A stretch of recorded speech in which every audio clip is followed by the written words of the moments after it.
네, 오늘 오예배 나오신 우리 성도님들 환영하고 축복합니다. 옆에 한번 쳐다보십시오. 반갑습니까? 오늘 반갑습니다 인사 안 하고 제가 하라는 거 하셔야 됩니다. 인사를 할 건데 안녕하십니까? 이렇게 한번 인사할까요?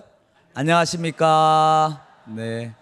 한 번 더 인사할 텐데 또 많이 하는 우리 인사가 있죠. 식사는 하셨습니까? 이렇게 한번 인사하겠습니다. 식사는 하셨습니까? 네. 이 자리를 빌어 우리 식당에서 봉사하신 우리 분들에게 감사의 말씀을 전합니다.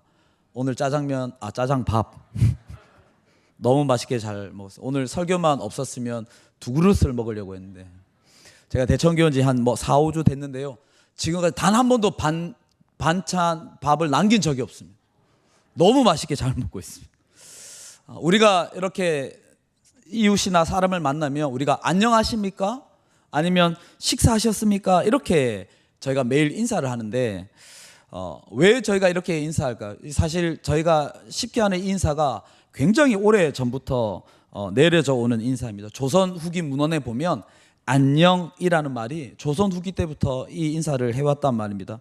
왜냐하면 우리의 삶이 안녕하지 못했고 또 여기에 또 우리 어르신들 중에 전쟁을 또 겪으신 분들도 계실 텐데 우리나라 예전에는 한 끼 식사도 제대로 챙겨 먹지 못했던 어려운 때가 있었기 때문에 안녕하십니까? 식사는 하셨습니까? 그런 인사를 나누는 것이죠. 그래서 안녕이라는 이 말이 평안할 안자에 안정되다 영자를 써서 평안하십니까? 이렇게 서로의 안부를 물었던 것이죠. 오늘 본문에도 이러한 뜻을 가진 인사말이 등장을 합니다. 저희가 오늘 57장 말씀을 저희가 지난주에 13절을 우리 선교사님 말씀을 전해주셨는데 기억 안 나시죠? 오늘 우리 오전 예배 말씀을 기억나시나요? 온전한 경청이 오늘 이 시간에 있기를 바라면서 지난주에 선교사님 13절 말씀을 전해주셨는데 57장 1절에서 13절까지는 하나님의 무서운 심판이 기록되어져 있습니다.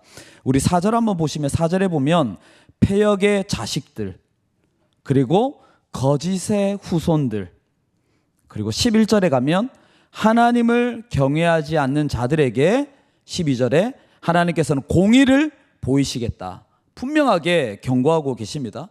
이와 반대로 오늘 함께 읽은 저희가 본문 14절에서 19절 말씀을 통해서 이와 반대로 하나님의 자녀로 패역의 자식이 아니라 하나님의 자녀로 하나님을 경외하는 자들에게 하나님께서 안녕이라고 인사하십니다. 우리 19절 말씀 우리 같이 다시 한번 읽겠습니다. 19절입니다. 시작. 입술에 열매를 창조하는 자 여호와가 말하노라. 먼데 있는 자에게든지 가까운 데 있는 자에게든지 평강이 있을지어다. 평강이 있을지어다. 내가 그를 고치리라 하셨느니라. 아멘. 19절의 뒷부분에 똑같은 말이 2번 나오죠. 평강이 있을지어다 라고 우리 성경에 번역된 이 말이요, 히브리어로는 단 한 단어로 기록하고 있습니다. 그 말이 뭘까요? 우리 너무나 잘 아는 샬롬. 그러니까 우리 성경책에는 평강이 있을지어다 길게 기록되어 있지만 히브리 성경에는 샬롬 이렇게 쓰여져 있습니다. 여러분, 이 샬롬이라는 이 말은 실제로 지금도 이스라엘 사람들이 서로 만나면 우리말처럼 안녕이란 말과 똑같은 의미를 가지고 있습니다. 우리 처음에 안녕하십니까 인사했는데 이번에는 옆에 계신 분들을 보면서 좀 혀를 굴려야 됩니다. 샬롬 이렇게 한번 인사할까요? 샬롬. 샬롬의 뜻이 뭐라고요? 평강이 있을지어다. 하나님은요, 먼데 있는 자에게든지 가까운 데 있는 자에게든지 상관없이 하나님의 자녀로 하나님을 경외하며 살아가는 모든 자들에게 우리는 처음에 안녕하십니까? 라고 물어봤잖아요. 근데 19절에는요 평강이 있을지어다 라고 분명하게 선포하십니다. 바라기는 우리 사랑하는 성도님의 삶 가운데 샬롬의 은혜가 날마다 함께 하시길 예수님의 이름으로 축복합니다. 자, 그럼 오늘 본문을 통해서 어떨 때에 샬롬의 은혜가 있는지를 오늘 두 가지로 함께 살펴보겠습니다. 먼저 첫 번째는 하나님이 함께 하실 때에 평강이 있습니다. 우리 15절 말씀 우리 다 안 읽고요. 앞부분 함께 있나니까지만 우리 함께 읽겠습니다. 시작. 지극히 존귀하며 영원히 거하시며 거룩하다 이름하는 이가 이와 같이 말씀하시되 내가 높고 거룩한 곳에 있으며 또한 통회하고 마음이 겸손한 자와 함께 있나니. 그러니까 함께 있나니. 우리는 안녕하십니까 인사할 때 우리 한국 사람들은 어떻게 인사하죠? 우리 남자분들 예배 마치고 갈 때 이렇게 손을 악수를 하면서 인사를 하는데요. 근데 이스라엘 사람들이 샬롬이라고 인사를 할 때 하는 행동이 있습니다. 혹시 아십니까? 어떻게 인사하시는지? 제가 한번 알려드려요. 다음에 이스라엘 여행 가시면 꼭 이렇게 하시면 되겠습니다. 제가 그 선교단체 간사를 저희 선교단체에서도 만나면 이렇게 인사를 했거든요. 이렇게 인사한 겁니다. 샬롬. 이렇게 인사를 합니다. 검지손가락을 들고 만나면 샬롬 이렇게 인사하거든요. 왜 검지손가락을 펼칠까요? 지금 이 검지손가락이 어디를 향하고 있습니까? 하늘을 향하고 있다 이 말이에요. 그러니까 하늘에 계신 위에 계신 오늘 15절에 보면 지극히 존귀하고 그리고 높고 거룩한 곳에 계신 하나님이 우리와 함께 하실 때에 평강이 있다라는 것이 이 인사에 담겨져 있습니다. 한 교수님이 제가 이제 이 강의를 들었는데 이 샬롬이라는 단어를 쉽게 설명해서 저는 되게 이해가 잘 되더라고요. 샬롬이라는 단어의 이 히브리의 뜻이요, 풍선이 터지기 직전의 상태랍니다. 이 말이 뭐냐면 더 이상 필요 없는 가득 무언가로 가득 차 있다라는 뜻을 이 샬롬이라는 단어가 가지고 있습니다. 저의 집에 가면 제 서재가 있고요. 제 서재에 냉장고가 고장이 나가지고 어제 냉장고를 새로 샀거든요. 저희 아내한테 쫄라가지고 이제 냉장고에다가 제 음료수를 가득히 채워놨습니다. 어젯밤에 문을 탁 설교 준비하다가 설교 막 뭔가 잘 안 떠오를 때 탁 냉장고 앞으로 가서 냉장고 문을 쫙 열면 보기만 해도 가득 차 있는 음료수를 보면 어떤 기분이 그때 밀려오는 이 마음이 뭐라고요? 평강이다 이 말입니다. 이해가 되십니까? 여러분 지갑을 이렇게 딱 꺼냈는데 우리 지갑을 딱 꺼냈는데 막 지갑이 안 겹쳐질 정도로 5만 원짜리 지폐가 이렇게 가득 차 있다. 그때 느끼는 그 마음이 가득하다. 이게 이제 평강이다 이 말입니다. 이해가 좀 되시나요? 그런데 이 세상에 그 어떤 것도요 우리의 이 마음을 채워주지 못한다라는 것입니다. 제가 아무리 냉장고에다가 음료수를 집어넣어도 누가 다 빼먹을까요? 우리 새 아이들이 교대로 돌아가면서 이 음료수를 빼먹는다 이 말입니다. 며칠만 지나도 냉장고 문을 열면 마음이 허한 거죠. 여러분 지갑에 돈이 아무리 꽉 차도 어떻습니까? 그게 다 사라지게 된다라는 거예요. 그런데 15절에서 하나님께서 약속하시는 말씀이 무엇입니까?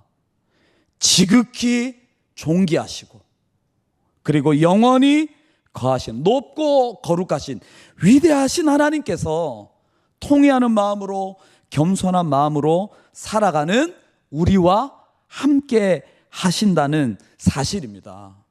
이 말씀이 저와 여러분을 향한 하나님의 약속임을 믿으시길 바랍니다. 누가 우리와 함께 하신다고요? 천지를 창조하신 하나님이, 그 위대하신 무한하신 하나님이 나와 함께 하신다는 그 마음이 딱 깨달아질 때에 우리 안에 뭐가 밀려온다고요?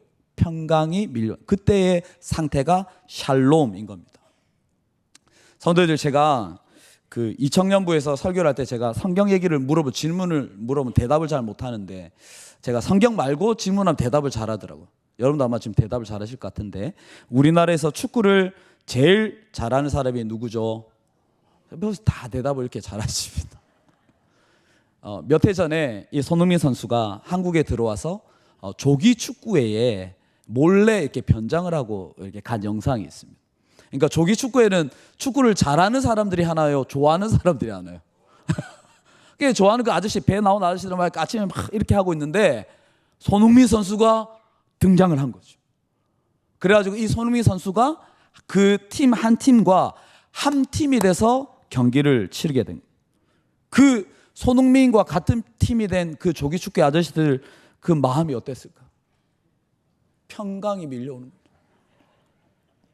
거예요. 그 아저씨 표정들 보면요, 평강이 확 밀려와. 왜? 누가 함께하기 때문에? 손흥민이 함께하기 때문에. 막 환하게 웃으면서 막 공을 차는 모습을 제가 그날 유튜브를 통해서 봤습니다. 사랑하는 성도 여러분, 하나님과 함께하는 저와 여러분의 인생이 이와 같기를 바랍니다. 지난 일주일 아둥바둥 살아오셨죠? 네. 여러분, 아둥바둥 살아가는 삶이 아니라 창조주 하나님께서, 전능하신 하나님께서 나와 함께 하신다는 그 사실을 믿으며 샬롬으로 여유 있게 그 살아가는 여러분이 되시길 바랍니다.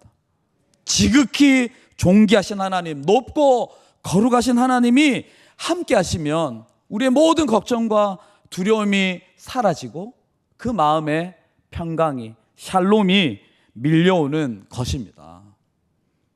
시편 23편의 다윗의 고백이 이와 같지 않습니까? 시편 23편 1절, 우리 너무 잘 아는 노래죠. 여호와는 나의 목자시니 내가 부족함이 없다. 하나님이 나의 목자 되어 주시니까 나는 더 이상 필요 없다. 부족함이 없다. 하나님으로 꽉 채워져 있다. 이게 샬롬의 평강의 의미인 거죠. 그러니까 뭐라고 다윗이 고백하죠? 푸른 풀밭이든 쉴만한 물가이든 아니면 사망의 음침한 골짜기로 다닐지라도 내가 두려워하지 않는 이유가 뭐라고요? 주께서 나와 함께 하시기 때문이다. 시편 23편의 이 다윗의 노래가 저와 여러분의 고백이 되기를 바랍니다. 성도들, 이 세상 그 어떤 것도 우리의 이 마음을 채워주지 못합니다. 음료수도 5만 원짜리 지폐도 여러분의 자녀들도 그 어떤 것도 우리의 마음을 채워줄 수 없는데 하나님이 함께 하실 때에 부족함이 없는 샬롬의 은혜로 채워지는 것입니다. 우리 성도님들, 날마다 하나님이 여러분과 함께 하심으로 여러분의 삶 가운데, 가정 가운데 하나님이 주시는 평강이 있기를 간절히 축원합니다.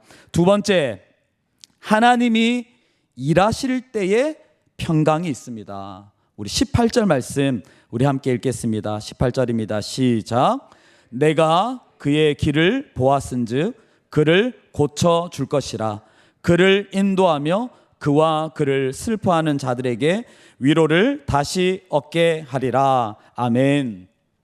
제가 이청년부를 담당하고 있는데요. 저희 이청년부 올해 기독교 세계관이라는 주제로 매주마다 말씀을 전하고 있습니다. 2월에 여기 나와 있지만 저희 이청년부가 2월에 마지막으로 겨울 수련회를 준비하고 있는데 이번 겨울 수련회도 세계관으로 제가 강의를 지금 열심히 준비하고 있습니다. 조금 어려운 얘기를 살짝만 좀 하겠는데, 이제 기독교 세계관 말고 이 세상의 세계관 중에, 여러 많은 세계관 중에 이신론이라는 세계관이 있습니다. 좀 더 자세히 설명하자. 여러분 표정을 보니까 더 이상 설명하면 안 될 것 같아요. 한마디로 얘기하면 이게 이신론이 뭐냐면 하나님이 창조하셨지만 이 세상을 그냥 내버려 두셨다, 이 말입니다. 이런 세계관을 가지고 있다, 이 말입니다. 이런 세계관을 가진 사람들은 하나님은 계시는데 내 삶에 관여하지 않기 때문에 내가 아둥바둥 힘을 내서 노력하고 일하며 살아가야 된다라는 가치를 가진다라는 것입니다. 오늘 18절 말씀해 보니까 하나님은 우리와 함께 하실 뿐만 아니라 지금도 저와 여러분을 위해 일하고 계시는 분이심을 믿으시길 바랍니다. 제가 아까 손흥민 선수 얘기를 했잖아요. 손흥민 선수가 딱 등장했을 때 그 손흥민 선수가요, 경기장 밖에서 팔짱을 탁 끼고 구경하는 것이 아니라 직접 경기장 안에 들어가서 함께 드리블을 하고 패스를 하고 슛을 쏘는 것처럼 하나님 역시 저와 여러분 삶 가운데 여러 가지 모양으로 일하고 계십니다. 우리 18절 말씀 다시 한번 볼까요? 18절 말씀을 보면 하나님이 어떤 방식으로 일하시는지를 구체적으로 기록하고 있습니다. 먼저 18절 맨 앞에 내가 그의 길을 보았다. 먼저 하나님은 우리의 길을 보심. 여기서 봤다 이 말은 그냥 쓱 보는 것이 아니라 자세히 본다, 주목하여서 본다, 이런 의미입니다. 하나님은요, 우리가 이 땅에서 믿음의 길을 잘 걸어가고 있는지를 자세히 주목하며 바라보고 계십니다. 그리고 이어지는 동사가 3개가 나오는데, 이 동사를 통해서 하나님이 어떻게 일하시는지를 기록하시는데, 하나님 우리를 고치시고 인도하시고 위로하시는 분이십니다. 여러분, 성경에 동그라미, 하나님 우리를 어떻게 하시는지, 어떻게 일하신다고요? 우리를 고치시고 우리를 인도하시고 우리를 위로하시는 분이십니다. 오늘 이 본문은 수천 년 전 이스라엘 백성들을 향한 예언의 말씀이죠. 이 힘든 상황 가운데 이스라엘 백성들이 이 말씀을 딱 대했을 때 이런 의미죠. 너희들이 지금 이런 상황 가운데 있지만, 바벨론 포로로 끌려가 고통을 당하겠지만 내가 너희들을 고치고 인도하고 위로하겠다, 이렇게 약속하시는 것입니다. 이 말씀이 동일하게 이 땅에서 믿음의 걸음을 걸어가는 저와 여러분을 향한 하나님의 약속의 말씀임을 믿으시길 바랍니다. 하나님은 우리의 삶 가운데 함께 하실 뿐만 아니라 우리의 삶을 지켜보시고 우리를 고치시고 인도하시고 위로하시는 분이십니다. 이러한 하나님의 일하심이 저와 여러분 삶 가운데 있기 때문에 저와 여러분은 이 땅에서 샬롬으로, 평강으로 살아갈 수 있는 것입니다.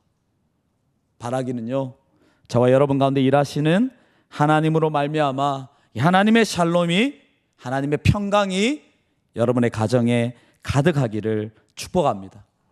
한 가지 재미있는 얘기만 하고 말씀을 마치겠습니다. 이 이야기는 목포에 있는 한 교회에서 실제로 있었던 일이라고 합니다. 이 목사님이 오늘 제가 읽은 본문 19절 말씀에 은혜를 받고, 이제 내가 만나는 사람마다 나도 이렇게 인사해야 되겠다 해가지고 샬롬, 샬롬 이렇게 인사를 하기 시작했다. 보는 사람들마다 이렇게 인사를 한 거죠. 어느 날 길을 가는데 누가 봐도 아파 보이는 분이 지나가고 있는데 똑같이 이 목사님이 뭐라고 인사했다고요? 샬롬 이렇게 인사를 다 했어요. 근데 그 주간에 그 아파 보이던 분이 이제 조그만 교회인데 앞자리에 앉아서 예배를 다 드리고 있는 거죠. 무려 3달 동안. 3달이 지나고 이분이 목사님께, 목사님 저랑 식사를 한번 하십시다. 그래서 이분과 식사를 하게 됐는데, 이분이 이 교회에 출석하게 된 이유를 목사님께 설명을 쭉 하는 겁니다. 원래 이분이요, 인생이 평안했답니다. 사업도 잘 되고 돈도 많이 벌고 명예도 없고 가정도 단란하고 다 좋았는데 어느 날 몸이 막 피곤하고 막 몸이 붓기 시작하죠. 얼굴이 막 검해지는 거예요. 그래서 병원에 가서 진단을 받았는데 간암 말기 진단을 받은 거예요. 그래서 의사 선생님이 당신은 3달밖에 살지 못합니다. 이 말을 듣고 마음에 확 좌절이 밀려왔어요. 그래서 이제 뭐라고 이제 낙심을 하냐면, 그래 나는 죽을 놈이다. 난 더 이상 살 가치가 없다. 죽을 놈이다. 이러고 그날도 터벅터벅 길을 걸어가고 있는데 앞에 목사님이 환하게 웃으면서 뭐라고 인사했다고요? 살롬.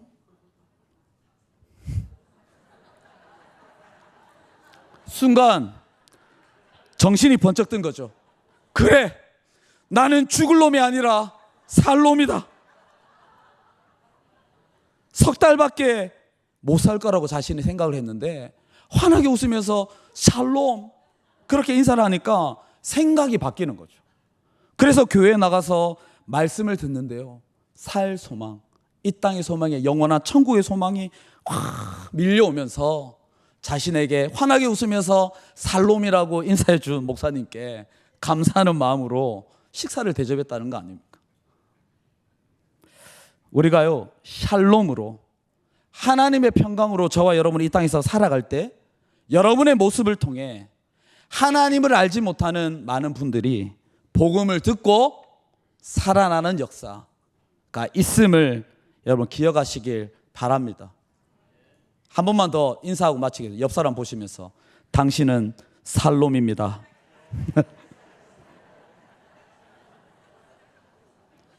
19절 말씀으로 여러분들 축복하면서 말씀을 마무리하겠습니다. 하나님이 함께 하시는 평강이 여러분 가운데 있을지어다. 하나님이 일하시는 평강이 여러분들에게 있을지어다. 아멘. 함께 기도하겠습니다.